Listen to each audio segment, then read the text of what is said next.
Keep awake, therefore, for you do not know on what day your Lord is coming.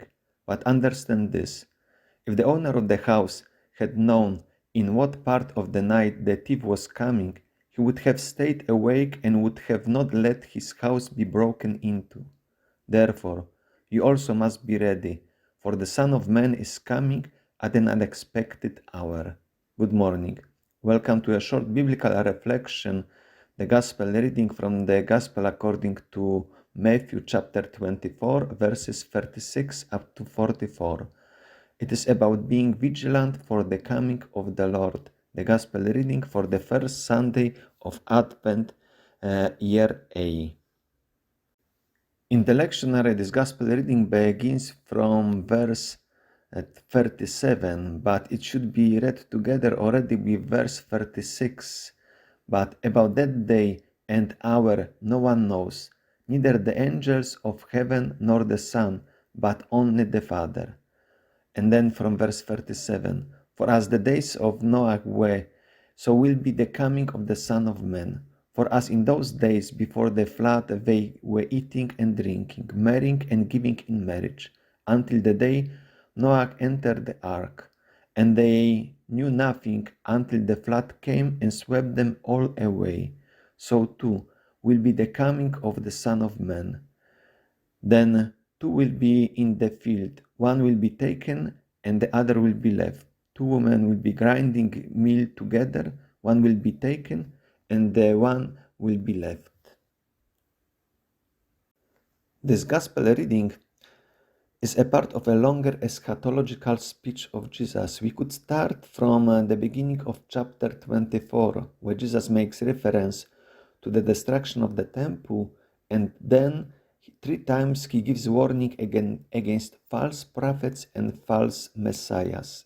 In verse 4, beware that no one leads you astray, for many will come in my name, saying, I am the Messiah, and they will lead many astray. In verse 11, and many false prophets will arise and lead many astray. In verse 24, for false messiahs and false prophets will appear and produce great signs and omens, and to lead astray, if possible, even the elect. In the whole speech, there is mixture of references to his first coming, to the second coming, as well also to the time frame between the two comings. For example, in from verse 6, we read this reference to this time frame between those two comings. And you will hear of wars and rumors of wars. See that you are not alarmed, for this must take place, but the end is not yet. For nation will rise against nation, and kingdom against kingdom, and there will be famines and earthquakes in various places. All this as but the beginning of the birth pangs. Verse 28, by many is rendered as follows: wherever the corpse is, there the vultures will gather.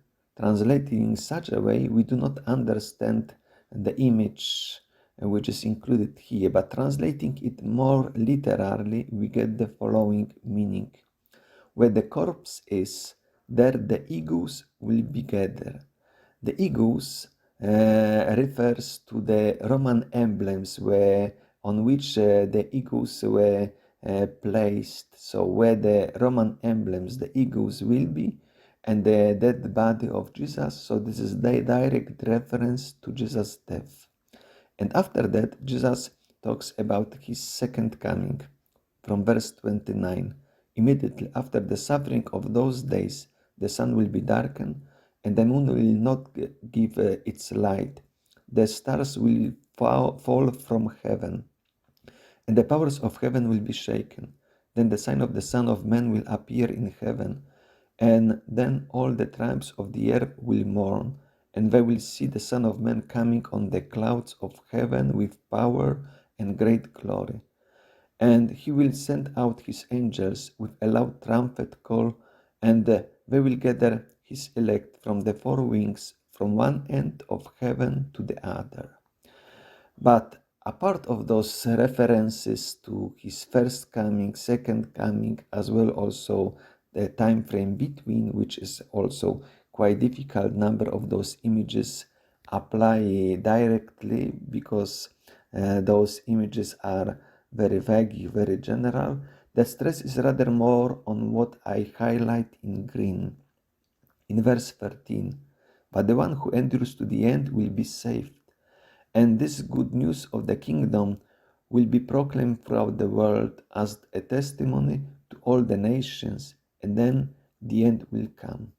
Verse 27, which introduces the direct reference to Jesus' death, as I mentioned before, we read, for as the lightning comes from the east and flashes as far as the west, so will be the coming of the Son of Man.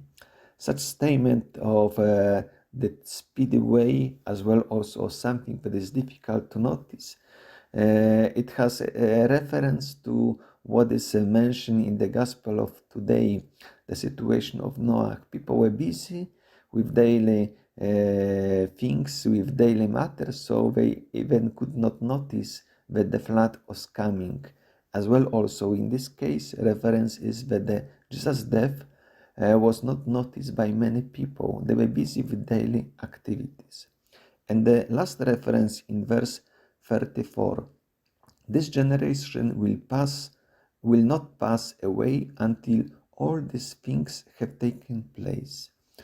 The statement, this generation that will not pass away, we can understand very literally, but it refers in particular to the Jews, to those who didn't accept his message. They will witness his death as is mentioned in the text here. But as well also we can understand that this generation, it can be taken more figuratively as representing all people in all ages who do not accept the message of Jesus, and in particular those who will witness his coming at the end of the world.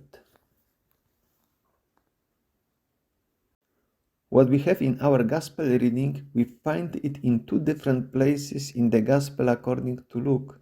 In chapter 17, when Jesus is talking and answering to the question about the coming of the kingdom, we have the image of Noah mentioned first, and then the reference to that day that anyone who is in the field must not turn back.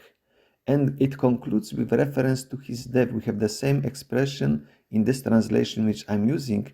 It is also translated as follows: where the corpse is, the vultures will gather. So, as I said previously, where the corpse is, there the eagle will gather, reference to Jesus, straight to Jesus' death. So here in 17th chapter is only reference to the first coming of Jesus. But in chapter 12, there is this insistence on being ready, and then there is this reference now to the second coming of Jesus.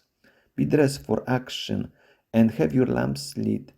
Be like those who are waiting for Master to return from the wedding banquet, so they will open the door for him as soon as he comes and knocks. But note this, if the owner of the house had known at what hour the thief was coming, he would not let his house be broken into. You must be ready, for the Son of Man is coming at an unexpected hour.